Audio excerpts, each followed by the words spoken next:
Saludar con mucho gusto a tres maestros que se vienen a la mesa de diálogo sin censura. Saludo con mucho gusto a Rafael Barajas, el Fisgón, cabeza del Instituto Nacional de Formación Política de Morena y uno de los caricaturistas más importantes de México, una voz necesaria en este proceso de transformación. ¿Cómo estás, Rafa? Te saludo con mucho gusto. Pues igual, con el gusto de saludarte aquí, Vicente, y a todo tu público. Gracias, Rafa. Déjame saludar también al maestro Francisco Paco Cruz, periodista de larga trayectoria, más de 47 años en el periodismo, autor de una larga lista de libros, sobre todo los dos más recientes, le recomiendo Las Damas del Poder y García Luna, el Señor de la Muerte, orgullosamente miembro de esta familia sin censura. Querido Paco, un abrazo también para ti, buenas tardes. Vicente, ¿cómo estás? Un abrazo para ti, otro para Rafael Barajas, para el Fisgón. Mira, ya entramos a pasadita una semana de las elecciones y queda ese lunar de Jalisco. No, pero aquí estamos, Vicente, saludos. Gracias, mi querido Paco. Déjame saludar al hermanito Jaime Hernández, corresponsal de guerra, corresponsal mexicano en el extranjero, décadas en el periodismo y también orgullosamente miembro de esta familia sin censura. Querido Jaime, un abrazo también para ti.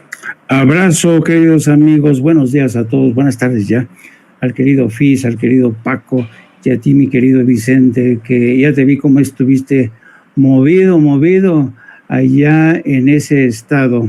Pobre Jalisco, tan lejos de la democracia y tan cerca de la autocracia del señor Enrique Alfaro. Listo para lo que tú digas. A ver, ¿cómo llegamos a este lunes? Un lunes importante. Hoy dará su primera conferencia de prensa en Palacio Nacional la doctora Claudia Sheinbaum, presidenta electa de México, luego de su reunión con el presidente Andrés Manuel López Obrador, precisamente para iniciar el proceso de la transición. Pero bueno, con estos arrocitos negros como el de Jalisco, mi querido Fis, escucho tus comentarios para arrancar la mesa. Claro que sí, mira, yo sí estoy convencido de que pues las elecciones en Jalisco fueron bien irregulares. Me parece, por un lado, increíble que que la cultura del fraude va efectivamente rescindiendo y queda claramente atrincherada en algunas localidades.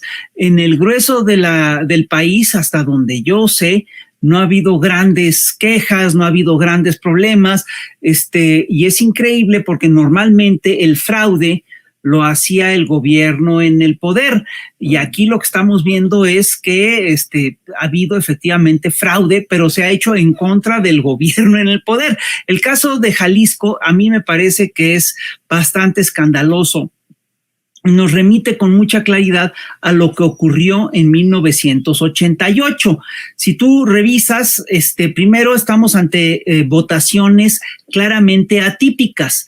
Movimiento Ciudadano no obtiene diputaciones federales, no obtiene senadurías, solo logra 4 de 20 distritos para diputaciones locales, no obtiene la mayoría en el Congreso local, se va al tercer lugar ante Morena y el Partido Verde en legisladores, en alcaldías creo que logra solo 36 de más de 120, y sin embargo gana la gobernatura. O sea, se pierde todo menos la gobernatura.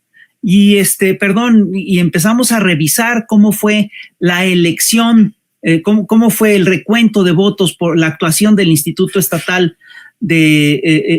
Electoral Estatal de Jalisco, y vamos a ver que pues, el conteo para gobernador inicia, para empezar, con un retraso de 2 horas.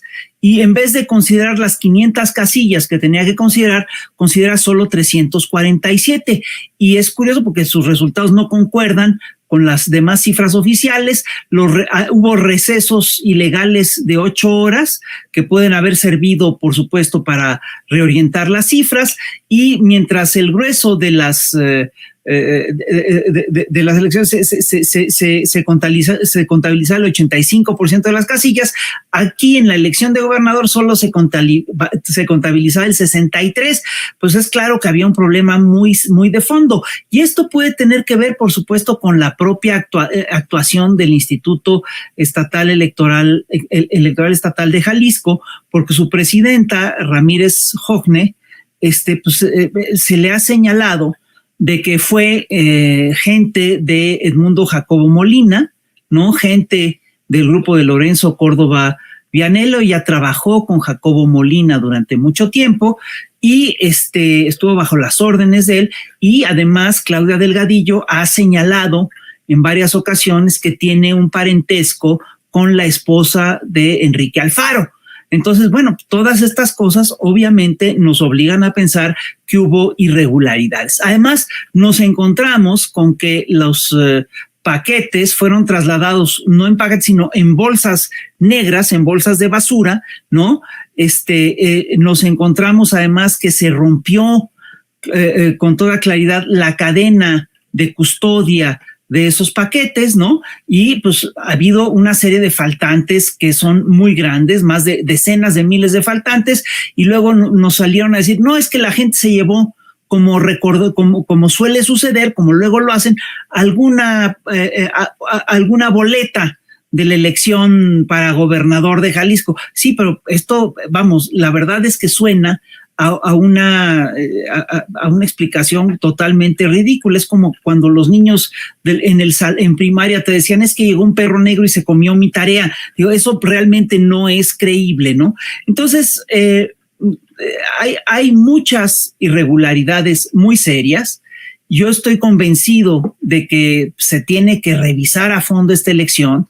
Me parece increíble lo que dice la oposición, que el otro día leí un tuit que decía, bueno, que uno se pone a preguntar, bueno, ¿en qué están pensando estos compañeros? Decía, si ya vieron, imagínense el berrinchazo que hubiera hecho Morena si hubiera perdido la elección presidencial, ¿sí? A partir del escándalo que está haciendo en Jalisco, como si fuera una cosa totalmente irracional.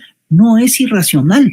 Pedir el recuento voto por voto es lo que hay que hacer. Es absolutamente de cajón, sobre todo cuando los resultados no cuadran. Es lo mismo que está haciendo MC en Nuevo León, ¿sí? En varios municipios, ¿no?